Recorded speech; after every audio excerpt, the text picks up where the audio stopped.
Guys, 1 year ago I've made a video where I'm basically saying that starting from September 2021, actually around this period, we are going to see a crash in the stock market based on a certain cycle that I was tracking. I've published that video right here. If you Google or if you go to YouTube and you have a look at the Shemitah cycle, the 7-year cycle, then here you can see my video.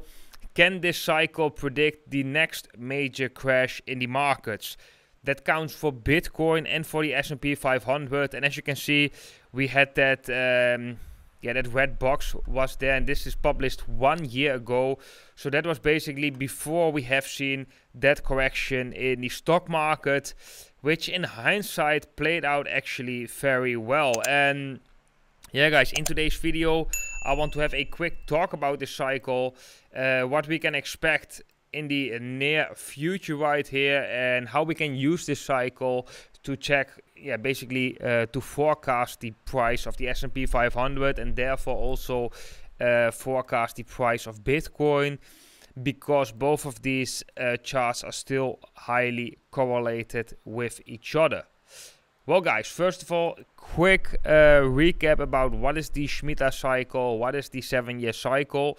Well, basically, most of you guys have heard of a sabbatical year, right? A sabbatical year is what normal people saying, like when they have been working a lot of times, or when when somebody has been studying a certain study and they want to take a sabbatical. It means they want to take 1 year off doing something completely different. Well, that is basically what it also means in biblical terms. In biblical terms, it basically means that you can use a amount of land to grow your crops, but then at a certain moment you gotta take a sabbatical, which means you gotta take a year off, and in that year you're not allowed to grow anything on that land. You gotta leave that land alone.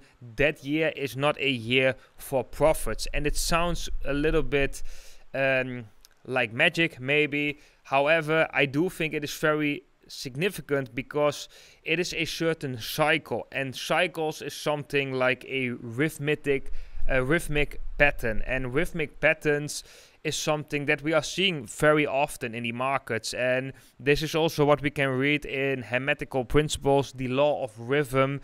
The markets are also following a certain rhythm. And what is very interesting, guys, is if we have a look at this specific rhythm, the 7-year cycle, we are seeing that a lot of stagnation or declining moments in markets was basically at that sabbatical year. So we have some examples right here. We have the year 2000, 2001. Well, everybody knows that was the dot-com bubble crash. We got 2007, 2008. That was, of course, the housing market crisis. And we have some other years right here as well. So the most recent years, which are still quite historical, I've put on the chart. Let's have a quick look at that, at how the regular financial markets, the S&P 500, behaved basically during these times. And let's ignore the one from now. Let's just have a look at the historical price action. And I think this is very important. And how I got to this cycle, guys, how I got to think about these cycles and how I actually found the cycle was due to William Delbert Gann. And that was a trader who was very accurate in his predictions. He had a very high accuracy rate, so that was already quite impressive. But the trader William Delbert Gann also approached the markets completely different than other traders. Normal traders, they look at price structures, they look namely at the price, right? William Delbert Gann really had a different mindset. He was also a 33rd level Freemasonry, and he thought he really wanted to understand the cause of the movements in the markets. So he didn't really look at the structure of price that much. He really tried to look more at the cause of the markets, and therefore his conclusion was that time often is more important than price. But we normally, normal technical analysts are more focused on price rather than time. However, Time is very important aspect of analyzing. I also teach that in my cryptocurrency trading course, where I also have a chapter about methods that William Delbert Gann was using, because I've been studying him quite often in my history of trading, but recently, especially when I'm looking at these cycles, I think there's just a lot of significance, a lot of things we can learn from looking at the markets from these kind of perspective. It's kind of a esoteric perspective that you look at the markets, but yeah, if you develop a certain conscious for that, it might help you as a trader very, very much and give you a huge advantage against other traders in the markets if you understand these cycles correctly. So yeah, enough about that. Let's have a look at what happens during these sabbatical years. So all these red zones right here, those were sabbatical years. And we had one 2014 and 15 right here. And you can see we didn't really had something crazy going on. There was not a huge crash, for example, like we've seen in previous times. But what we do see right here, guys, is that we went from an uptrend, we went to a period of stagnation, moving sideways. So when that sabbatical year occurred, we didn't continue this uptrend, we moved sideways, which means that let's say the buying pressure definitely declined until we basically moved sideways. And if you calculate, for example, the money printing and the inflation during these periods, then actually the value of these stocks are going down. But on the chart it looks like sideways. But yeah, if you would consider the amount of money circulating, which is increasing, of course, then we would see a bigger decline than what we have seen right here. If we go back, if we scroll back and we have right here, starting from September 2017 to 18, we also saw that was the start of a major crash in the stock markets. And that was the housing market crash, of course, where we eventually had a crazy market crash, ended up in a recession. Right here we can see the previous one at the year 2000 till 2001. Well, most of you guys know that this was the moment the .com bubble popped. So that was also a very significant moment in the markets. If we scroll down right here, and then we go to the year of 93. We can see also that 93, we don't see a crazy crash. We do see a stagnation or also a correction during this year. Again, with the money printing combined, that definitely would be a decrease of value. Before that, we have right here in September 86. We also had that sabbatical year. Well, that was quite a different outlook than other examples, but here we basically continued the uptrend, and when we stopped that sabbatical year, or when that sabbatical year ended, we had a major correction for that time. That was a major correction, also considering that these values were way lower. So we dropped from 332 all the way down to 220. That is a crazy drop, guys. Of course, in this bigger chart, it doesn't look that significant, but for that amount of time, that is a almost 35% correction in the stock market in a matter of weeks. So that is a significant event, definitely. If we scroll back right here, we can see that during this sabbatical year, we also didn't really have a crazy crash, although we also do see a little bit stagnation. There's no clear uptrend. We end that year with an uptrend, but during that year, we actually kind of moved sideways. Where we opened that year, we also approximately slightly above closed that year too.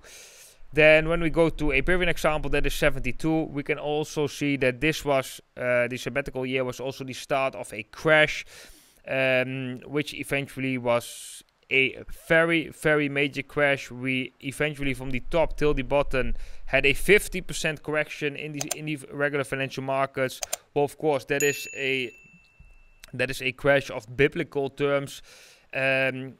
But yeah, this is just some examples that I want to show you. And what we can see is that most very significant crashes did occur at the start of a sabbatical year or slightly afterwards. So around that period of time. And right now, what we are seeing in the stock markets right now is actually kind of similar.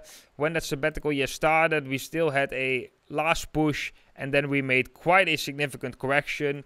Nothing yet like the year 2008 or the year 2000, so a really bubble pop where we see a major recession and just a major crash. We haven't seen that yet. Doesn't mean that that isn't coming, but also it doesn't mean that it comes for sure, right? Never use a single indicator for in this time, or indicator is a time cycle, as a determining factor of what is going to happen. Always combine that with different aspects in the markets. That is very important, guys. So what I want to do right now is I want to show you where you can basically look in order to check whether this correction is going to get a more severe type of correction, or whether this correction maybe finishes soon and we can continue this uptrend. Well, first of all, I want to bring out a key moving average. That is the 21 weekly EMA. And what we can see, guys, is that in previous corrections, and I really want to take the example of the year 2008 and 2001. I want to bring out this moving average because here we can basically have a little bit structure. When we add such a moving average, we can get some structure. We can get a little bit more grip on what is the price doing. And what we can see right here is that we started that correction. Then we had the 21 weekly moving average acting as resistance. We do get a weekly close above, but then the week after we close back below. So it's acting as resistance. We come down right here as well. We cannot find support on this level. And then we just continue to head down. We do get some weekly closes above that might trap a lot of investors. But in the end, we just don't manage to break above decisively and let this level act as support. What you can see afterwards, the moment we break back above and this level is acting as support, as you can see right here, that is the confirmation that we are basically back in an uptrend. And we are using this signal also with Bitcoin, this moving average. If we go to the year 2000, let's scroll a bit back. Right here, we are seeing something similar. We break below the 21 weekly EMA. This level is acting as resistance. Right here, we break back above it, but we cannot hold this level of support. Break back below, same as here, and we just see the stock market going to lower levels. Similar thing, guys, I want to apply at the price action right now. What we are seeing is that so far from this correction, we've seen that the stock market is getting kind of rejected, or at least is not able to hold the 21 weekly moving average. Right now we are dancing around this level. If we break below this level with a weekly close, that most likely indicates further downside right here. And the moment that you actually can be more confident in a bullish stance, more confidence that the regular financial markets is going to switch right here, is the moment when we can break above that 21 weekly moving average and when we can hold this level as support, which right now we haven't done so yet. So that is also something I want to point out. We haven't done that yet, so I think it's very important to be open to both scenarios right now. If we can manage break above this level, hold this level as support, of course you can become more confident about a bullish outcome. But if we lose this level again, I think we would definitely have to consider that we might see the stock market dropping further. And when the stock market is dropping further, we might have to consider that it will drag Bitcoin down as well. Also, something that we have seen, guys, is that often the stock markets will recover after that Shemitah cycle. So sometimes we have the last drop even after that cycle, but most of the time we don't see a real uptrend returning after that Shemitah cycle, that sabbatical year has ended. And right now that will end at the end of around the end of September this year. So that is also what I've said about Bitcoin. September this year is going to be a very important moment for Bitcoin, because September in general is a turbulent year. September will be the end of this sabbatical year, which means that there is reason for more upside once we've closed September. However, what will happen till September is still of a question mark right now. We are seeing that Bitcoin is in a short-term uptrend. However, we do want to watch different charts like the S&P 500 and the fixed chart, which I've been pointing out yesterday in my video upload. Let me change that line right here on the daily time frame. If we are seeing a breakout, normally that is quite bearish. Right here we can see that we are coming back down. We might see a retest. This might result in a fake out. So this chart is definitely a chart that I'm watching right now very carefully. If we do see a continuation, we'll move here to the upside, then yeah, that would be bearish for Bitcoin as well. So guys, this is what I'm watching. This is how you can basically apply a cycle like the 7-year cycle, which I've did. I would highly recommend you guys to be at least open to this this conversation that I'm having with you, the theory that I'm showing you right here. I would definitely say that for your own good, it would be better if you are open to these types of analysis, because there have been traders in the past who have shown significant results using more esoteric principles applying in the markets. And if you close yourself of the principles, I personally think that you also don't allow your consciousness to grow and to really have a internal integrity towards the markets, where you really want to understand how these markets work, instead of just apply one certain method, which is technical analysis, which is looking at the structure of the price, which is working pretty good. I think it's important to at least consider different structures as well. Guys, if you are interested in trading the regular financial markets, trade the S&P 500, either short it when it drops below the 21 weekly moving average,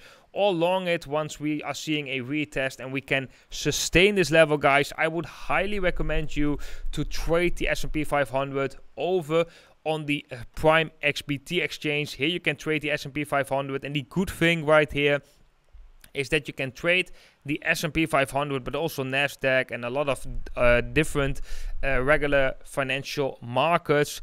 You can trade them using Bitcoin as collateral. You can also trade them using stablecoins as collateral. So you can basically open an account, deposit stablecoins or deposit crypto, and use that crypto to trade regular financial markets, also oil, precious metals like gold. All of this stuff you can trade over on the Prime XBT exchange, which is not possible on, for example, Bybit or on the Femix platform. But the good thing is that you don't need to deposit money from your bank. You don't need to link a credit card whatsoever. No, you can just use your crypto in order to trade regular financial markets, which is very interesting, of course, especially in these times where we are seeing the regular financial markets in such a interesting place. So that's why we also, in this video, we are not talking too much about Bitcoin, because the regular financial markets and Bitcoin right now just goes hand in hand. When there is panic, the regular financial markets would see a massive drop. Yeah, most likely we are going to see that in Bitcoin as well. There's no evidence right now showing us that those charts have been decoupled. And another thing, guys, with the Prime XBT exchange, if you sign up using my affiliate link down below this video, you can get an additional deposit bonus up to $7,000 US. That is only for subscribers of the blockchain today, and you need a specific code for that, which is also down below in the description. So for all the traders interested in that, if you want to trade the regular financial markets using crypto as collateral, you can do that over on the Prime XBT exchange. If you want to get that major bonus as well, you can sign up using my affiliate link down below this video. Then guys, let me know what you think is going to happen with the regular financial markets. Do you think that this is just a correction right here and that we are going to continue upwards from here, or do you think that this correction isn't over and we're still going to see lower levels? Also guys, let me know what you think about this sabbatical year, this time cycle. I'm very curious. Let me know in the comment section what you think about this. If you like this video, leave a thumbs up, and I would highly recommend every single one of you to watch that other video of mine, the 7-year cycle, which I will put in the information box in this video as well. Guys, thank you for watching.